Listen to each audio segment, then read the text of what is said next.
આમ આદમી પાર્ટીએ ભાજપને ઘેરવા બનાવી મોટી યોજના, મહિલાઓ માટે કરી મોટી જાહેરાત। દિલ્હીમાં વિધાનસભા ચૂંટણીઓની જોરશોરથી તૈયારીઓ કરી રહેલી આમ આદમી પાર્ટીએ મહિલાઓના હિતમાં વધુ એક જાહેરાત કરી ભાજપની ચિંતા વધારી છે।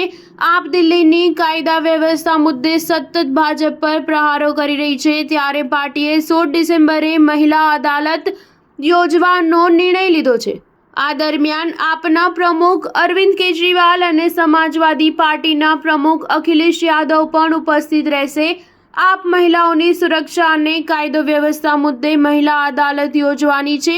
આ પહેલા ગુરુવારે 12મી ડિસેમ્બરના રોજ અરવિંદ કેજરીવાલે મહિલા સન્માન નિધિ હેઠળ મહિલાઓને મળતા નાણાં બમણાથી પણ વધુ એટલે કે 1000 થી 2100 રૂપિયા કરવાની જાહેરાત કરી છે।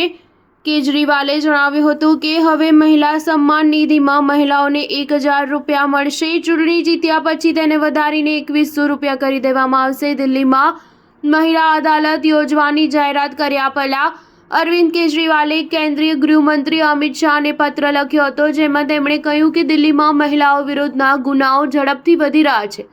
દિલ્હીની તમામ ગલીઓમાં બળજબરીથી વસૂલી કરતી ગેંગ અને ગેંગસ્ટર સક્રિય થઈ ગયા છે। આખી રાજધાનીમાં ડ્રગ માફિયાઓ પગ ફેલાવી ચૂક્યા છે। મોબાઈલ અને ચેઇન સ્નેચિંગના કારણે દિલ્હીવાસીઓ હેરાન થઈ ગયા છે। વર્તમાન સમયમાં ગુનેગારોને કોઈ ખોફ જ રહ્યો નથી, તેમ દિલ્હીના રસ્તાઓ પર દોડે દિવસે ગોળીબાર, હત્યા, અપહરણ અને ચાકુ મારવાની ઘટનાઓને અંજામ આપવામાં આવી રહ્યો છે। કેજરીવાલે પત્રમાં ગુનાઓના આંકડા પણ ગણાવ્યા છે। તેમણે લખ્યું કે છેલ્લા 6 મહિનામાં દિલ્હીમાં 300થી વધુ શાળાઓ, કોલેજો, 100થી વધુ હોસ્પિટલો, એરપોર્ટ અને મોલને બોમ્બથી ઉડાવી દેવાની સતત ધમકીઓ મળી રહી છે। દરરોજ ધમકી આપનારાઓને પકડવામાં કેમ આવી રહ્યા નથી? આવી ધમકીઓના કારણે શાળાઓ ખાલી કરાવી બાળકોને ઘરે મોકલી દેવામાં આવે છે। સ્ટાર ન્યૂઝ 7 હંમેશા સચ્ચાઈની સાથે।